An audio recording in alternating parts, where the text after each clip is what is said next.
Olá, meus alunos do segundo ano. Isso daqui é uma videoaula gravada dentro do Forms. O professor gosta de gravar de forma natural, né? Vocês veem que tutorial eu faço mais bonitinho, mas na aula gravada eu gosto de ser aquilo que eu estou na sala. E acho que vocês também vão achar melhor.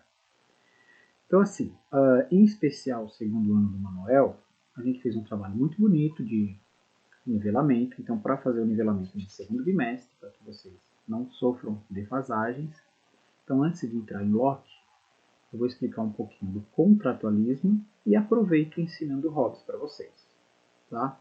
Então, o foco dessa primeira aula, tá? Que nós temos duas aulas, então dessa primeira aula é Locke.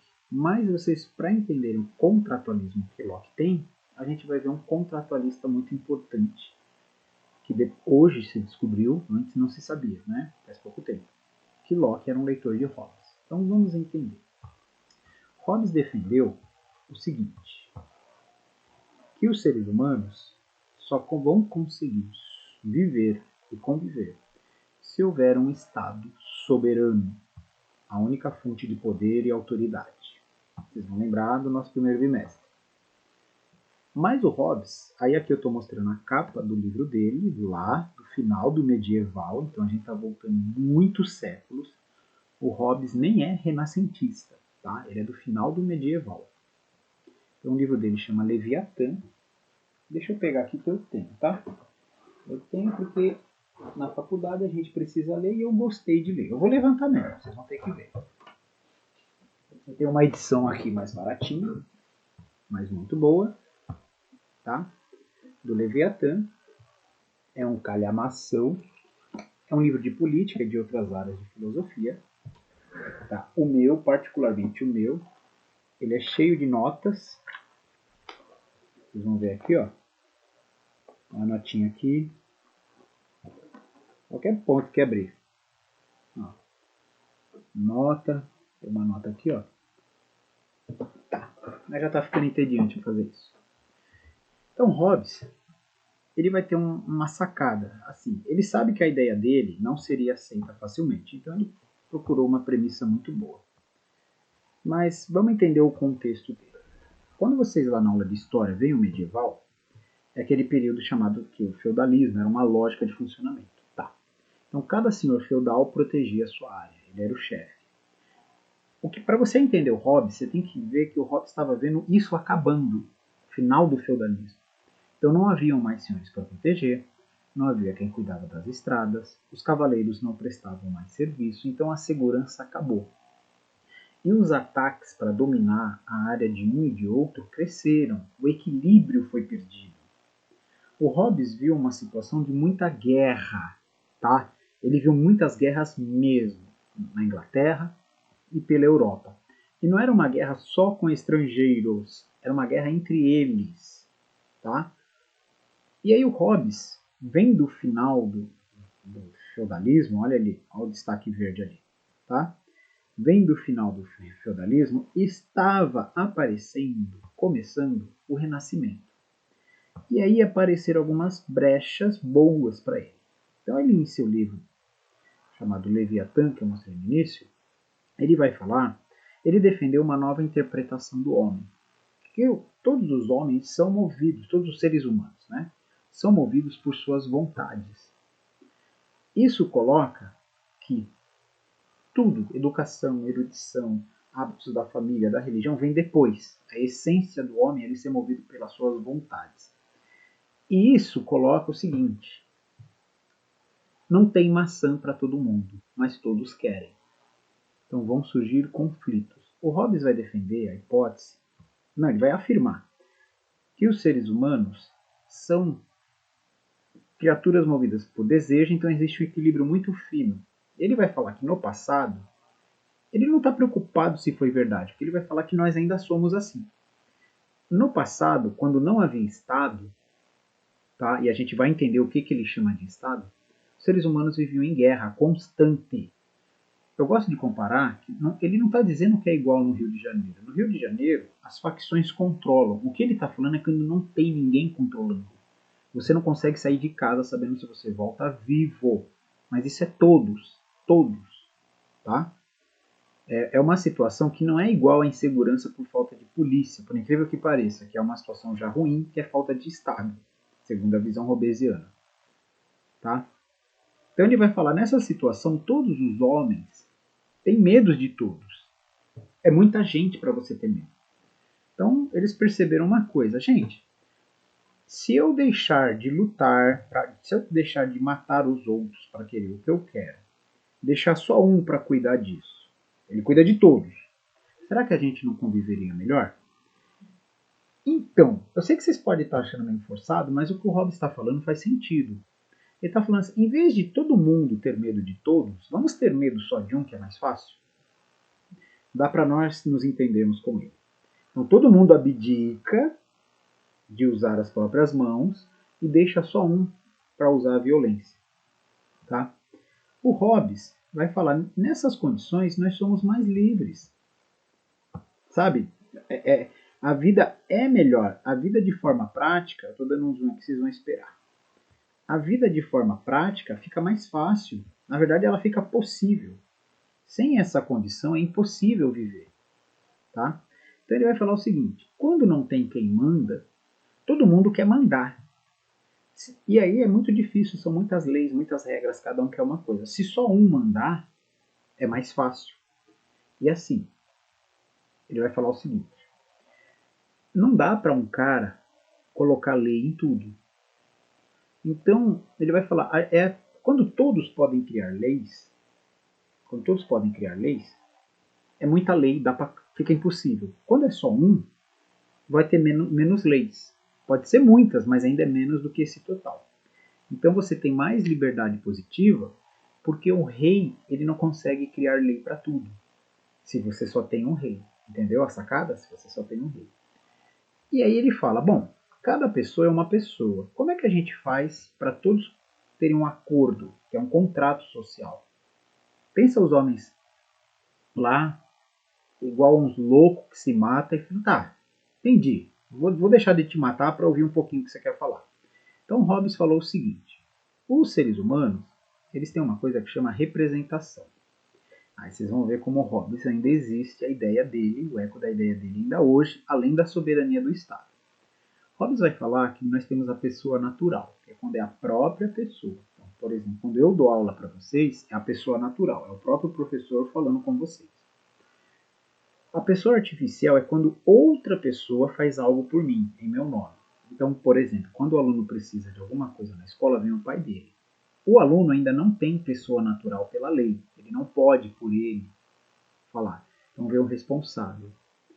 O Hobbes teve uma sacada. Ele falou assim: os seres humanos, através desse como funciona a representação, o rei vai representar a todos. O rei é como se fosse o pai de todos, tá? E aí ele vai cuidar da segurança, daquilo que ameaça, as brigas internas. Se alguém está sendo injusto, é ele que pode matar.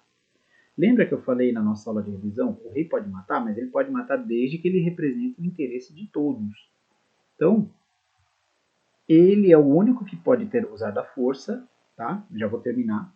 E ele é o único que pode fazer isso, senão volta a ter um estado de natureza. Porque o Hobbes, ele quer mostrar que é melhor você fazer o que ele está pensando, tá? Então ele quer dar a origem do Estado, então o Estado nasce como um elemento de contrato social para tornar a vida possível, que nasce do medo comum entre os homens e que permite que surja a lei civil, a lei que vale igualmente entre todos, porque o rei manda em todos igualmente. A ideia de que a lei se aplica a todos começa a vir dessa época, não do Hobbes sozinho, teve outros, tá?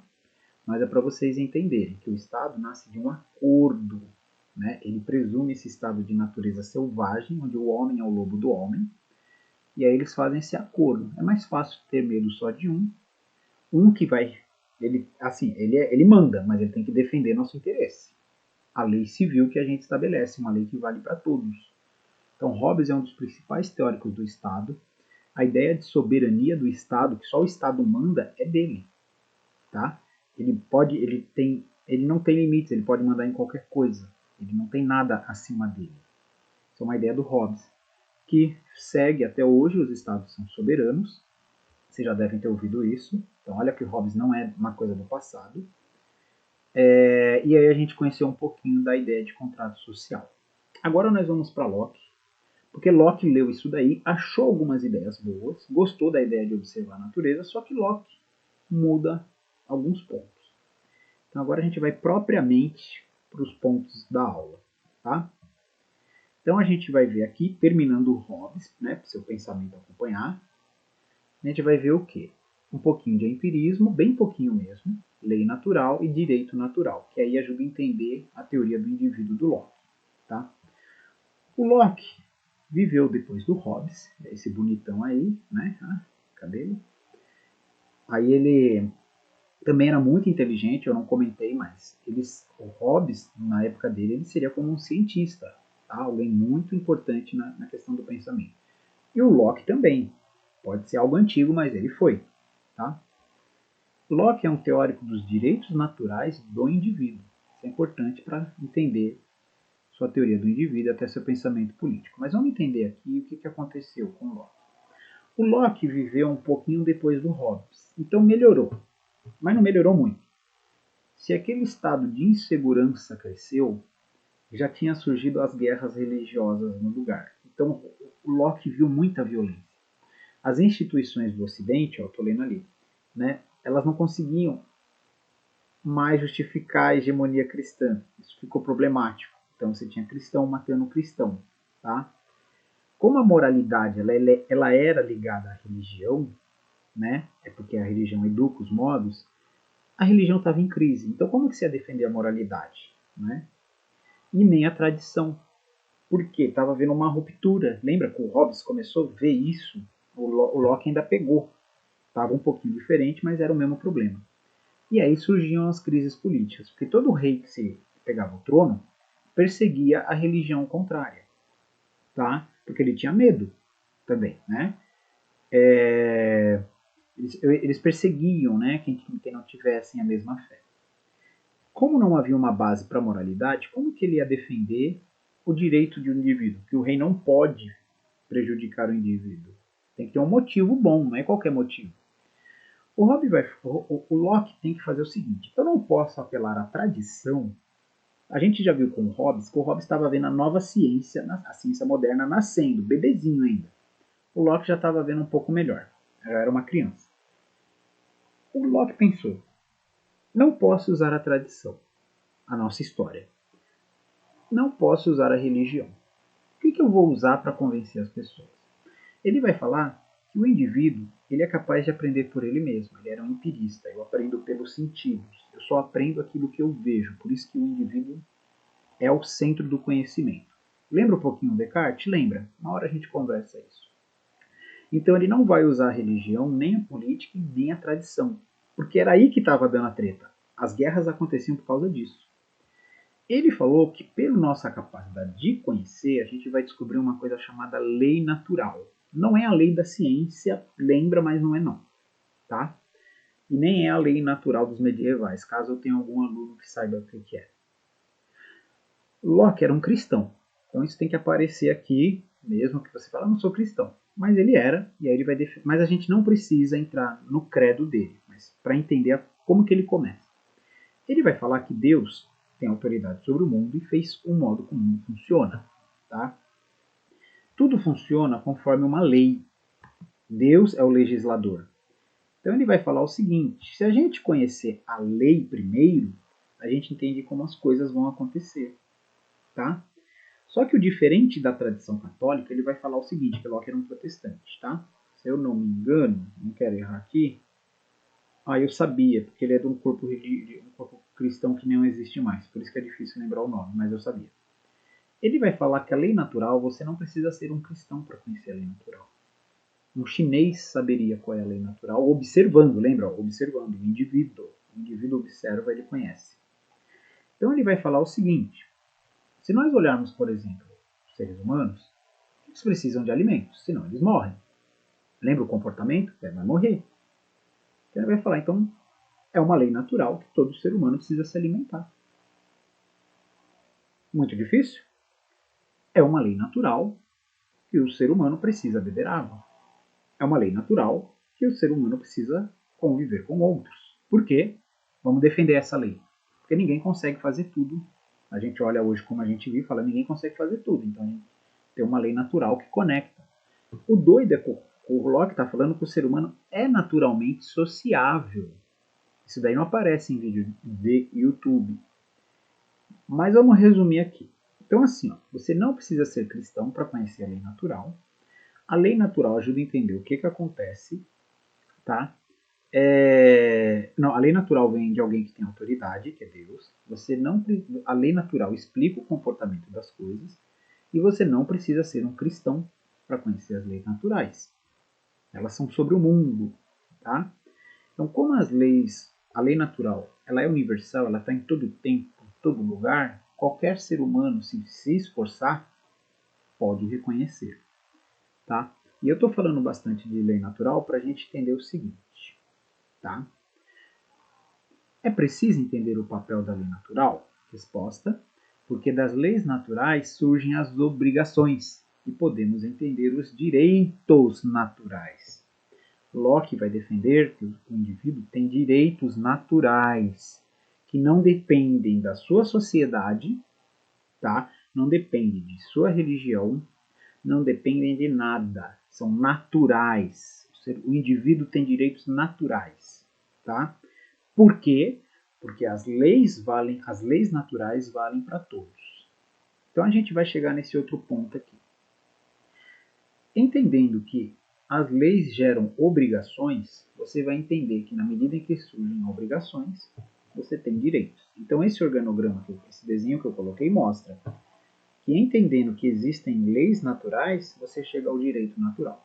Por exemplo, é uma lei natural preservar a própria vida. Todo ser humano tenta preservar a própria vida. Então, existe o direito à vida. Você não pode impedir essa lei natural, não dá. Então, você acaba facilitando que ela se realize, mais e mais ainda. Por exemplo, todos são iguais. Então, todos os indivíduos são iguais. Você tem que ter o direito à liberdade de consciência, para que todos, de forma igual, possam pensar. Sacou? Locke quer defender o direito natural. E por que ele quer defender o direito natural? Vocês podem procurar o professor de história, que ele vai saber explicar até melhor do que eu. Porque eu quero mostrar o pensamento dele. Tá? E é muito importante porque, gostando-se ou não, é muito influente. Tá? Com o final do medieval, ficou uma instabilidade. A gente viu com Hobbes. Então, Hobbes, assim, o Locke não é bobo, ele sabe que só a lei não impede. Ele queria justificar para que você, de consciência limpa, possa lutar por isso. Tá? E aí ele vai defender, entre vários direitos, de propriedade. E eu nunca vi um vídeo no YouTube explicando uma coisa. Todos vocês sabem, eu já vou concluir, que no medieval, quem era o dono das terras? Senhor feudal. Então, se alguém desagradasse o senhor feudal, ele retirava as terras. Essa pessoa iria morrer. Não é verdade? Como é que você ia se alimentar? Você não ia conseguir trabalhar, você não ia conseguir nada. Você não era cavaleiro, como é que você ia sobreviver? E o cavaleiro também precisava de um lugar para viver. O Locke percebeu que esse poder dos senhores feudais e do rei era muito perigoso. E aí ele defende o direito à propriedade. Todo indivíduo tem direito à propriedade do seu trabalho. Você não vai ver isso em nenhum vídeo do YouTube. Com isso, o Locke tenta acabar com o sistema feudal, onde o senhor feudal é o dono das terras, que pode retirar. Aquilo é do indivíduo, porque ele tem um direito natural. Por que um direito natural? Porque como é uma lei natural que todo homem precisa produzir o seu alimento, então ele tem que ter o direito a condições de ser dono disso daí para que ele possa sobreviver. A gente continua na próxima aula. Hobbes foi só uma revisãozinha, tá? Para conhecer, para entender melhor o que o Locke estava vendo. E a gente vai para a nossa segunda aula. Tudo bem?